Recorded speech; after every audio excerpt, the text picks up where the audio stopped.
We've become a species of tail-wagging beggars. Men, once kings of instinct, now lower their heads, flash nervous smiles, and contort themselves into the shapes others want, just to be liked. It's pathetic. Nietzsche called it a sickness, a soul infection that strips you of your sovereignty. The moment you start living for likes, praise, or peacekeeping, you die the first death, not of the body, but of command. Psychologists like Leary and Baumeister confirmed what Nietzsche raged against. We're biologically wired to crave approval, but just because it's natural doesn't mean it's noble. This is the trap. You trade your will for applause, your clarity for claps, and the world, oh, it loves this version of you. Obedient, safe, predictable. You've felt this leash, haven't you? But why does the world praise such submission? Let's uncover the illusion of loyalty they've sold you. Loyalty, they sell it to you as a virtue, but look closer and you'll see the leash hidden in the ribbon. Nietzsche saw through the costume. He knew loyalty doesn't serve truth. It serves the master. Loyalty is how power stays in power. It's not love. It's not respect. It's control disguised as commitment.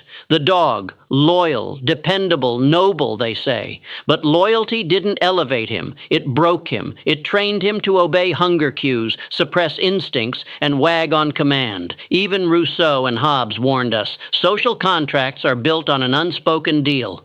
You give up your fire and we'll let you stay. What they don't say, stay useful, stay silent, stay safe. That's the cost of loyalty. You become the guard dog of someone else's castle, while forgetting you were born a wolf. Now that you see loyalty's chains, what does it really mean to live like a dog? Let's strip away the sentiment and expose the true cost of submission. A tragic fate awaits the obedient. Nietzsche wasn't sentimental. He saw the dog not as a friend of man, but as a creation of man, a creature bred to submit, trained to need, and rewarded for silence. The dog wags not because it loves, but because it's been conditioned. Behavioral psychology confirms it. Approval becomes the bell, rejection, the shock collar. We are taught, like Pavlov's hounds, to crave applause, smile when approved, flinch when ignored, obey when watched, collapse when abandoned. But here lies the tragedy. The dog believes its loyalty buys security. It thinks, if I stay close, I'll be fed. If I'm good, I'll be protected. But dogs aren't protected. They're used until they're not. And then they're replaced, without honor, without memory. You see, dependence is a kind of death, the death of inner command, of instinct, of dignity, and most will never see it coming because they mistake their chains for comfort and their cages for homes. You're starting to see the dog's weakness, but what lies beyond it? What creature survives where dogs are devoured? Let's meet the predators, those forged in solitude and sharpened by necessity. Where the dog begs, the predator watches. Where the dog obeys, the predator calculates. Where the dog wants to be loved, the predator wants to win. Nietzsche didn't idolize kindness. He revered instinct, power, sovereignty. And in nature's cruel mirror, he saw the lion, the wolf, creatures that live unapologetically. These are not animals trained for applause. They do not perform tricks for treats. They move in silence and strike without warning. Evolutionary psychology explains it best. In competitive environments, business, war, politics, confidence without visibility is a superpower. A predator knows when to hide, when to reveal, and when to pounce. Unlike the dog, whose every emotion shows, the predator is a mirage, visible only when it chooses. This isn't about cruelty. It's about strategy. In a world that rewards dominance, clarity without apology becomes currency. Predators are feared not because they hurt others, but because they remind the world what power looks like without shame. Fear commands what love cannot. Because while love asks, please accept me, fear demands, you will not cross me, and that's why the predator survives, not through noise, but through presence. These predators command respect, but why do they succeed where the dog fails? Let's uncover the raw power of being feared and why it works. Let's be blunt. Power doesn't come from being liked. It comes from being respected. And in a brutal world, respect is rooted in one thing: fear. Nietzsche knew this. He didn't trust love, because love asks, fear commands. When you're loved, people expect access. When you're feared, they grant you space. Even Machiavelli warned rulers, if you must choose, be feared, because love is fickle. But fear is loyal when things go dark. Modern psychology backs it. Robert Cialdini's studies on authority show people obey those who exude certainty, not warmth. Why? Because certainty signals danger, and danger makes people pause. That pause is power.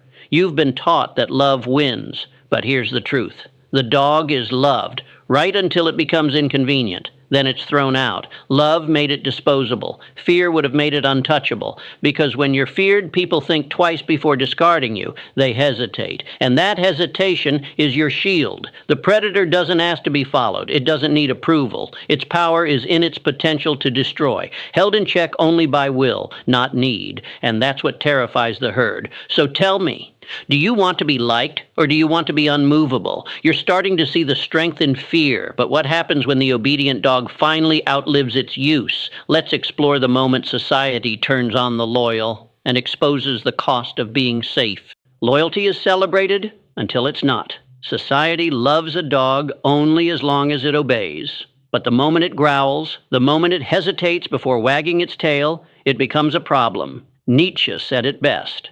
Obedience is not honored, it's expected. And when the dog can't perform, it's discarded like a broken tool. This isn't just philosophy, it's psychology. Dr. Kip Williams's studies on social exclusion show step out of line, even once, and the crowd will exile you like a virus. The tragedy, the obedient dog thinks its loyalty earned protection, but it never did, because society doesn't respect obedience. It uses it. And when you're no longer compliant, when you bite, question, or walk away, you're not celebrated. You're abandoned. Even worse, you won't just be ignored, you'll be labeled dangerous. Not because you are, but because you dared to stop begging. And in a world built on silent submission, that's a threat. This is the final betrayal. They made you think obedience was virtue, but it was a leash all along. So what now? The dog was betrayed, but the wolf survives. It doesn't seek approval. It doesn't ask permission. It walks alone and thrives. Let's meet the one who bends to no master and learn the wolf's way. Where the dog wags its tail, the wolf waits. It doesn't bark to prove itself. It doesn't beg for affection. It knows its power, and that's enough. Nietzsche revered the wolf, not for its aggression, but for its restraint.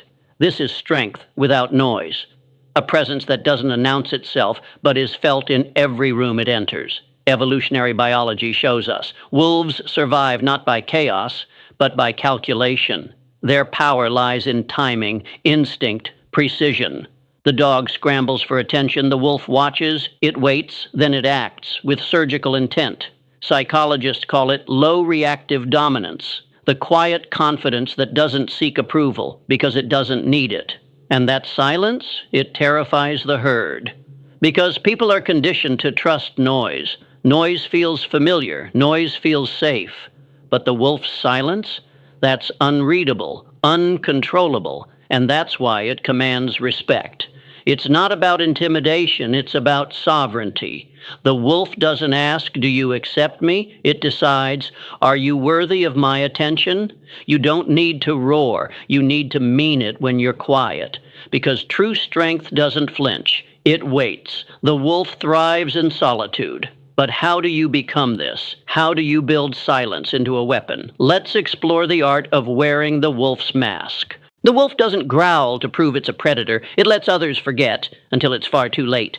Nietzsche believed in duality, not deception for weakness, but concealment for sovereignty. You don't always show your teeth. Sometimes you hide them, just beneath a smirk. Sociologist Irving Goffman called it impression management. We all wear masks, but the powerful, they choose theirs intentionally. They present calm to hide calculation. They show openness to veil detachment. They let the world see what it wants, while moving pieces behind the curtain. This is the art of the wolf's mask. It isn't performance, it's camouflage. You wear civility like armor, but underneath is a blade. The dog exposes everything. Eagerness, fear, need. It wants the world to like it.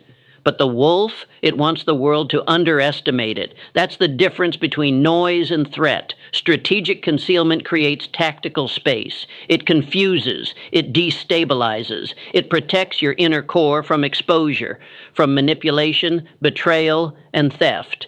Because when they can't read you, they can't control you. You're no longer seeking permission. You're playing a long game, and the mask, that's your shield and your scalpel. You're learning to wear the mask. But what happens when you go further? When you reject the dog's instincts entirely, it's time to confront the death of your inner dog. It's not enough to act like a wolf.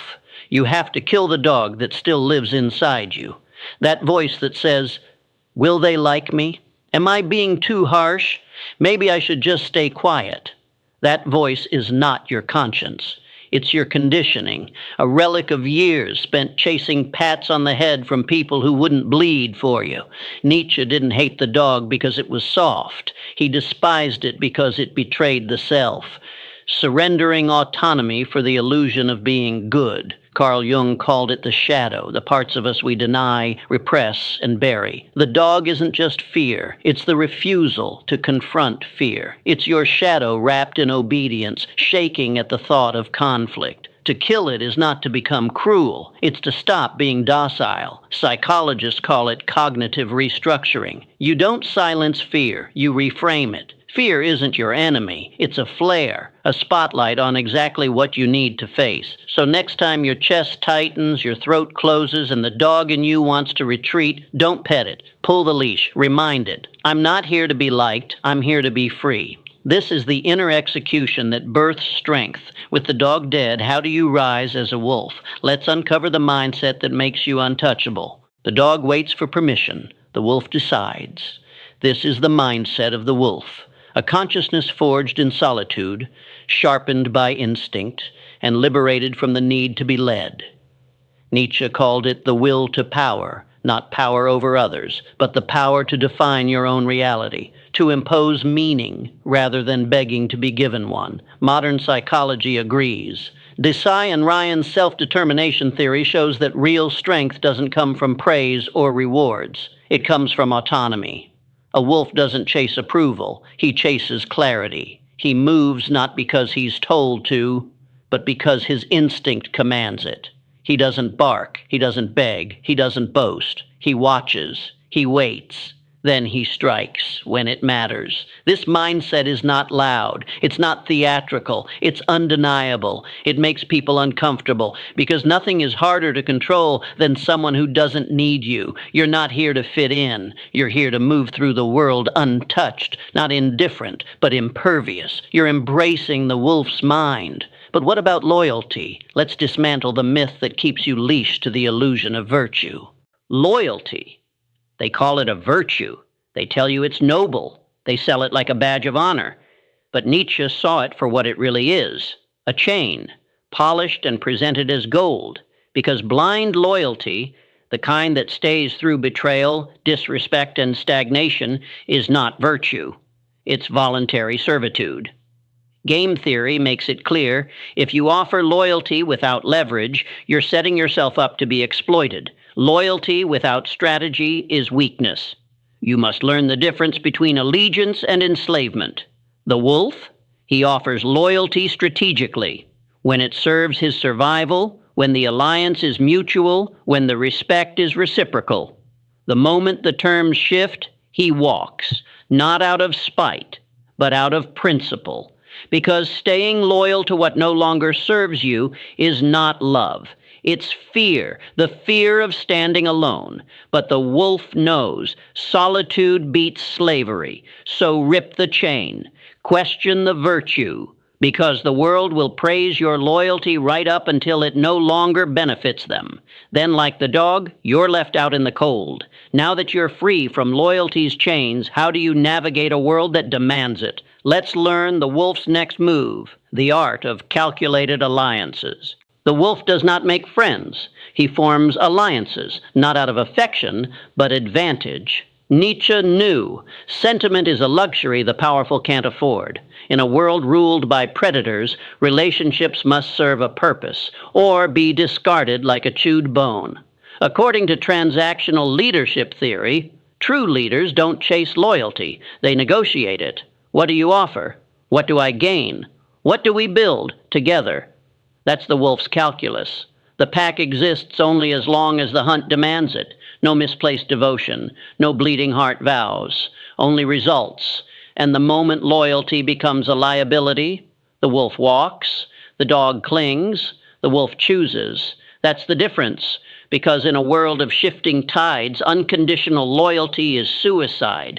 You are not here to be liked. You are not here to be praised. You are here to survive and win. You're forging alliances like a wolf.